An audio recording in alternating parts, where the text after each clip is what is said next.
ஆண்டவரும் அருமை இரட்சகருமாக இருக்கிற இயேசு கிறிஸ்துவின் நாமத்தில் உங்கள் யாவருக்கும் அன்பின் வாழ்த்துக்களும் ஸ்தோத்திரங்களை ஏறெடுக்கிறேன். இந்த காலை நேரத்தில் மறுபடியுமாய் இன்னொரு எபிசோடாகிய இயேசுவோடு பேசுகின்ற நிகழ்ச்சியில் உங்களில் நேரடியாக சந்திப்பதில் மிகுந்த சந்தோஷம். கர்த்தர் நம்மை ஆசீர்வதிப்பார்.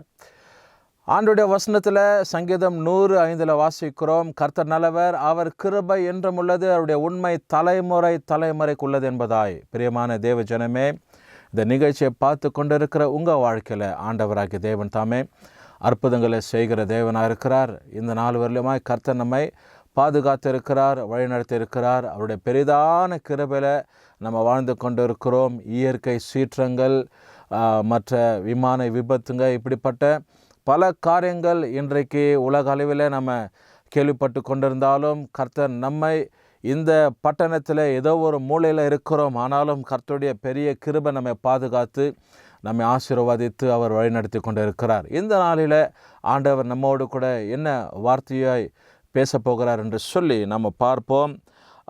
நமக்கு எல்லாருக்கும் தெரியப்பட்டதான புத்தகம் யோசுவா 3ஆம் அதிகாரத்தில் ஒரு குறிப்பிட்ட வசனத்தில் நம்ம வாசிக்கிறோம். இங்கே சொல்லப்படுகிற ஒரு வார்த்தை உங்களுக்காக நான் வாசிக்கிறேன். The book of Joshua Chapter 3 verses 7 says like this. ஆண்டுடைய வசனத்தை நம்ம வாசிக்கிறோம். யோசுவா 3ஆம் அதிகாரம் 7வது வசனத்தை நோக்கி நம்ம பார்க்கும்போது, கர்த்தர் யோசுவாவை நோக்கி, நான் மோசையோடு இருந்தது போலவே உன்னோடு இருக்கிறேன் என்பதை இஸ்ரவேல் எல்லாருக்கும் அறிவிக்கும்படி இன்று அவர்கள் கண்களுக்கு முன்பாக உன்னை மேன்மைப்படுத்துவேன் அப்படின்னு சொல்லி ஆண்டுடைய வசனத்தில் நம்ம வாசிக்கிறோம். பிரியமான தேவ ஜனமே, இன்றைக்கி ஆண்டவராகிய தேவன் நம்முடைய வாழ்க்கையில் நம்ம மேன்மைப்படுத்துகிற தேவனாக இருக்கிறார். அன்றைக்கு யோசுவாவை ஆண்டவர் ஒரு தலைவனாய் தெரிந்து கொண்டு இஸ்ரவேல் ஜனங்களை வழிநடத்தும்படிக்கு, இஸ்ரவேல் ஜனங்களை கையாளும்படிக்கு, இஸ்ரவேல் ஜனங்களுக்கு தலைவனாய் ஆண்டவர் தெரிந்து கொண்டு அவர்களுக்கு முன்பதாக தேவன் இந்த யோசுவாவை மேன்மைப்படுத்தியிருக்கிறார். ஆண்டவருடைய வார்த்தை பாருங்க எவ்வளவு உண்மையா இருக்கிறது. நான் மோசையோடு இருந்தது போல உன்னோடு கூட இருப்பேன்றார். It is a promise word, ஒரு வாக்குத்தத்த வார்த்தை.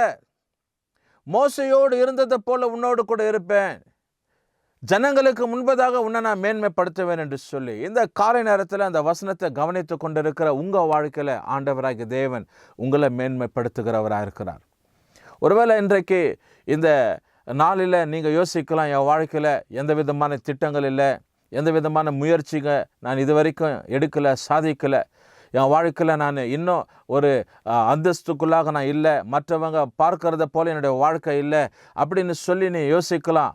ஒன்றுத்துக்கும் குறித்து கவலைப்படாதீங்க. தேவனுடைய கரம் அன்றைக்கு எப்படி மோசையோடு கூட இருந்து ஆண்டவராகிய தேவன் வழிநடத்தினாரோ, மோசைக்கு பின்பதாக எப்படி யோசுவாவை ஆண்டவராகிய தேவன் வழிநடத்தினாரோ, அப்படி போலவே இந்த காலை நேரத்தில் ஆண்டவர் உங்களை இந்த நாளில் அவர் வழிநடத்த வல்லவராக இருக்கிறார். அதனால தான் யோசுவாவுக்கு ஆண்டவர் வார்த்தையாக அவர் சொல்லுகிறார் என்னென்ன, இஸ்ரவேல் ஜனங்களுக்கு முன்பதாக சொல்ல, உங்களை பரிசுத்தம் பண்ணிக்கொள்ளுங்கள். Make yourself holy. Make yourself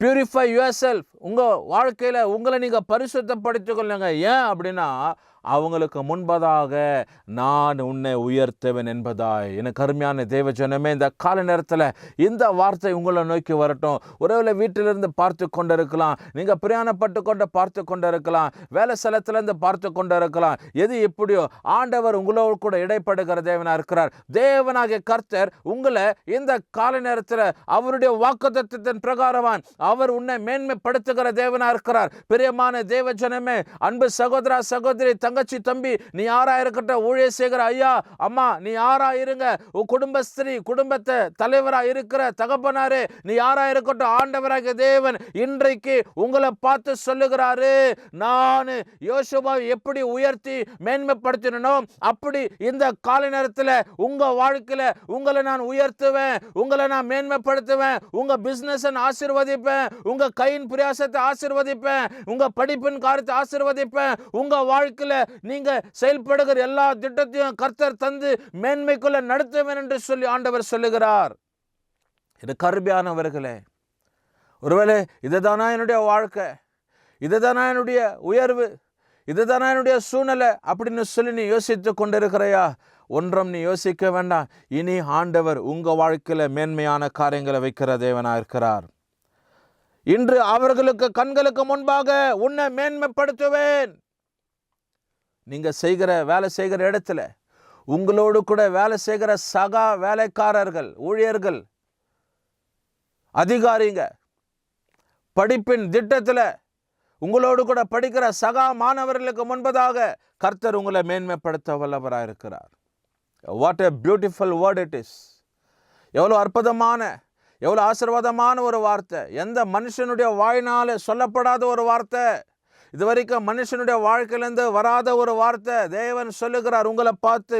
அன்றைக்கு மோசையோடு கூட பேசினவர், யோசுவாவோடு கூட பேசினவர், இன்னும் பெரிய பெரிய தலைவர்கள், ஆண்டவரால் அழைக்கப்பட்ட அபிஷேகம் பண்ணப்பட்டவர்களுக்கு மத்தியில் பேசப்பட்ட வார்த்தையை இன்றைக்கு காலை நேரத்தில் உங்களை பார்த்து ஆண்டவர் சொல்லுகிறார், இதோ நான் உங்களை மேன்மைப்படுத்துவேன் என்று சொல்லி. அதற்கு உங்கள் வாழ்க்கையில் மேன்மை வருவதற்கு ஒரே ஒரு காரணத்தை நீங்கள் செய்ய வேண்டும். உங்களுக்குள்ள பரிசுத்தம், நமக்குள்ள பரிசுத்தம், நமக்குள்ள ஆண்டுடைய சுத்திகரிப்பு.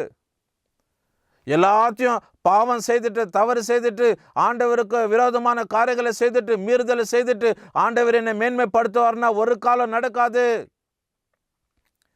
யோசுவாவை ஆண்டவர் பரிசுத்தமா இருக்கிற ஜனங்களுக்கு முன்பதாக ஆண்டவர் அவர்களுக்கு பரிசுத்தத்தை உண்டாக்கு அப்படின்னு சொல்லிட்டு அவர்களுக்கு முன்பதாக ஆண்டவர் மேன்மைப்படுத்தினார். இன்றைக்கு உங்கள் வாழ்க்கையில் உயர்வு, மேன்மை வேணும்னா நம்முடைய இருதயத்தை சுத்திகரிக்கணும். நம்முடைய சிந்தனைகள், எண்ணங்கள், நம்முடைய இருதயம், நம்முடைய கண்கள், நம்முடைய கரங்கள், நம்முடைய அவயங்களை சுத்திகரிக்கப்பட்டு தேவனால் எல்லாவற்றையும் ஆண்டவர் எனக்கு ஆசீர்வாதமாக நடத்துவார், செயல்படுத்துவார் அப்படின்னு சொல்லப்பட்ட ஒரு எண்ணத்தில் உங்கள் வாழ்க்கை இருக்குமானால் இதோ உங்கள் வாழ்க்கையில் ஆண்டவர் மேன்மையை தர வல்லவராக இருக்கிறார். பாவம் செய்து கொண்டு, அக்கிரம் செய்து கொண்டு, அநியாயம் செய்து கொண்டு, தேவனுக்கு விரோதமான காரியங்களையும் மீறுதல் செய்து கொண்டு என் வாழ்க்கையில் மேன்மை வரலனா வராது. எனக்கு அருமையான தேவ ஜனமே, இந்த கால நேரத்தில் இந்த வார்த்தை உங்கள் வாழ்க்கைக்கு ஒரு ஆசீர்வாதமான வார்த்தையாய், மகிழ்ச்சிக்குள்ளே நடத்தப்படுகிற வார்த்தையாய், உன்னதத்துக்குள்ளே நடத்தப்படுகிற வார்த்தையாய், உங்களை பரிசுத்தப்படுத்திக் கொள்ளுகிற ஒரு வார்த்தையாய், மேன்மைக்குள்ளே நடத்துகிற ஒரு வார்த்தையாய் இந்த வார்த்தை காணப்படட்டும். என கருமையானவர்களே, ஆண்டவர் சொன்னால் உங்கள் வாழ்க்கையில் அதை செயல்படுத்துவார். அவர் சொல்ல ஆகும், அவர் கட்டளையிடுக்க நிற்கும். நம்முடைய வாழ்க்கையில் என்ன செய்யணும்னு சொல்லி ஆண்டவர் சொல்கிறாரோ கட்டாயம் அவைகளை செய்து முடிக்க வல்லவராக இருக்கிறார். இந்த நாளில் ஆண்டவர் தாமே நம்மை பரிசுத்தப்படுத்தி மேன்மைப்படுத்துவாராக. அன்றைக்கு மோசையோடு கூட இருந்து ஆண்டவர் எப்படி வழி நடத்தினாரோ அதுக்கு பின்பதாக யோசுவாவை அழைத்து யோசுவாவை மேன்மைப்படுத்தி வழி நடத்தினார். இன்றைக்கு உங்கள் வாழ்க்கையில் உங்கள் அழைப்பை, உங்கள் காரியத்தை ஆண்டவர் முன்வைத்து நடக்கும்போது தேவன் நம்முடைய வாழ்க்கையில் மேன்மை தர வல்லவராக இருக்கிறார். ஜெபம் பண்ணுவோமா? ஆண்டவர் நோக்கி கேட்குமா? ஆண்டவரே, என் இருதயத்தை பரிசுத்தப்படுத்துங்க, எனக்குள்ள ஒரு மேன்மையை உண்டாகப்பா. ஆண்டவரை, நான் வேலை செய்கிற இடத்துல, நான் படிக்கிற இடத்துல, ஆண்டவரே நான் உத்தியோகத்துக்கு போகிற இடத்துல, என்னுடைய பிஸ்னஸ் சென்டரில் ஆண்டவரே என்னுடைய அதிகாரிக்கு முன்பதாக என்னை மேன்மைப்படுத்துங்கன்னு சொல்லி கேளுங்க. ஆண்டவர் நிச்சயமாய் அப்படியே எல்லாவற்றையும் செய்து முடிக்க வல்லவராக இருக்கிறார். நல்ல ஆண்டவரே, துதிக்கிறேன், உம்மை ஸ்தோத்திரித்து வாழ்த்தி கனப்படுத்துகிறேன், ஆராதிக்கிறோம். இந்த நாளுக்காக நன்றி. கர்த்தர் மேன்மைக்குள்ளே நடத்துகிற தேவன் என்று சொல்லி நாங்கள் பார்க்கிறோம். அதற்கு எங்கள் இருதயத்தையும், எங்களுடைய கண்களையும், எங்களுடைய அவயங்களையும் ஆண்டவரே, எங்களுடைய அப்பா ஆண்டவரே எல்லா காரியங்களிலும் பரிசுத்தப்படுத்தி, சிந்தனைகள் ஆண்டவரே, மூளை பகுதி ஆண்டவர் யோசிக்கிற காரியங்கள் எல்லாவற்றத்திலையும் ஆண்டவர் ஒரு பரிசுத்தத்தை காண கர்த்தர் உதவி செய்யுங்க. இயேசு கிறிஸ்துவின் நாமத்தில் ஜெபிக்கிறோம் நல்ல பிதாவே, ஆமென். கர்த்தர் உங்களை ஆசீர்வதிக்கட்டும்.